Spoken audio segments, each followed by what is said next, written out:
சமரசம் அப்படின்ற புள்ளியை நோக்கி தாவேகா நகர்வதற்கான வாய்ப்புகள் இருக்கு அப்படின்னு அரசியல் விமர்சகர் திரு ரவீந்திரன் துரைசாமி கூறியிருக்கிறார். அதே நேரத்தில் தீர்மானங்கள் முன்மொழியப்பட்டிருக்கு, தலைவருக்கு தேர்தல் தொடர்பான முடிவெடுப்பதற்கான அதிகாரங்கள் கொடுக்கப்பட்டிருக்கு. இந்த தீர்மானங்களை எப்படி பாக்குறீங்க?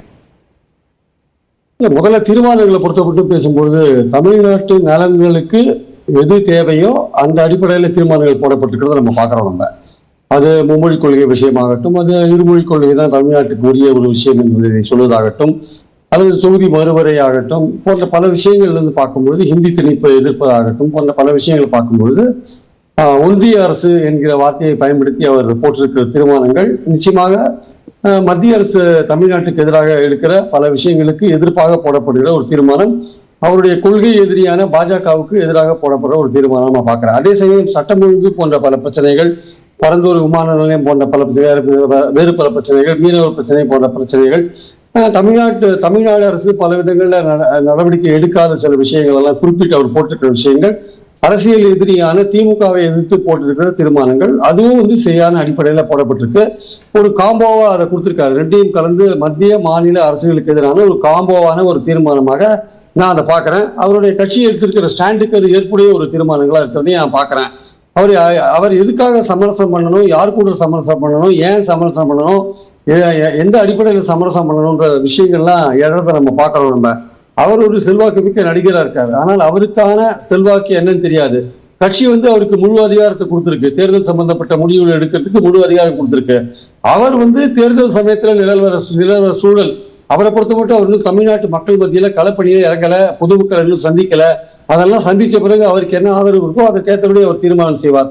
அவர் என்னை பொறுத்தவரை அவர் தனியாக போட்டி போட்டு அவருடைய பலத்தை முதலில் தெரிந்து கொள்வது அவருக்கு நல்லது என்பது என்னுடைய கருத்து. ஆனால் இதற்கு முன்னால் வந்து அஇஅதிமுக தரப்பிலிருந்து அவரோடு கூட்டணி அமைக்க ஒரு முயற்சி எடுக்கப்பட்டது என்று நம்பத்தகுந்த பல வட்டாரங்கள் சொல்கின்றன. ஆனால் அந்த முயற்சி வெற்றி வரவில்லை என்பதுதான் இன்றைக்கு அதிமுக பாஜகவை நோக்கி போய்கொண்டிருக்கிற அந்த அடிப்படையில் நம்ம பார்க்கும்பொழுது தாவேகாவுடன் அதிமுக எடுத்த முயற்சி பலனளிக்கவில்லை என்பதை நாம் தெரிந்து கொள்கிறோம். சோ விஜய் வந்து இப்ப சமரசம் பண்ண வேண்டிய அவசியமும் கிடையாது, தேவையும் கிடையாது. அவர் தன்னுடைய பலத்தை நிரூபிக்க வேண்டிய ஒரு கட்டாயத்தில் இருக்கார். அவருடைய பலம் என்ன என்று தெரியாத போது மற்றவர்கள் வந்து அவருடைய கூட்டணி அமைக்க கொஞ்சம் தயக்கம் காட்டுவார்கள். அதனால முதல்ல வந்து விஜய் வந்து 234 தொகுதிகளையும் அவர் ஏற்கனவே முதல் பொதுக்கூட்டத்தில் சொன்ன விஷயம் என்னன்னா, 234 தொகுதிகளையும் நாங்க வேட்பாளர் போடுறதுக்கு நாங்க ரெடியா இருக்கோம், ஆனால் நம்மை நாடி சிலர் வருவாங்க, வந்தா அவர்களை அரவணைத்துக் கொண்டு அதிகாரத்தில் பங்கு தருவோம் அப்படின்னு சொன்னாரே தவிர நாங்க வந்து கூட்டணி அமைக்கிறதுக்கு ரெடியா இருக்குன்னு அவர் சொல்லவே இல்லை. 234 தொகுதியிலையும் போட்டி போடுறதுக்கு தான் ரெடியா இருக்குன்னு சொன்னார். அவருடைய செல்வாக்கு எவ்வளவு தெரியாத போது அவர் இந்த தனியாக போட்டி போடுகிற ஒரு முயற்சியில் இறங்கி தன்னுடைய செல்வாக்கை முதலில் பரிசோதித்து பின்னர் வந்து அவர் 29 தேர்தலை நோக்கி போகும்போது கூட்டணி கணக்குகளையோ இல்ல தனியாக போவதை பற்றியோ அதற்கப்புறம் முடிவெடுத்துக் கொள்வது பெட்டராக இருப்பது என்பது என்னுடைய கருத்து.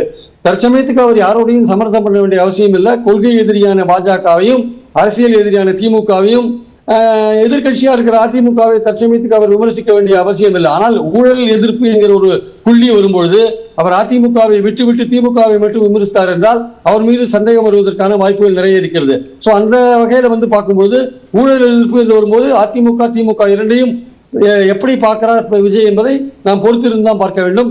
தற்சமயத்துக்கு அந்த தீர்மானங்கள் அவருடைய கொள்கை அடிப்படையில் சரியான தீர்மானங்கள். கூட்டணி பற்றின விஷயத்துல வந்து அவர் எடுக்கிறதுக்கான டைம் நிறைய இருக்கு.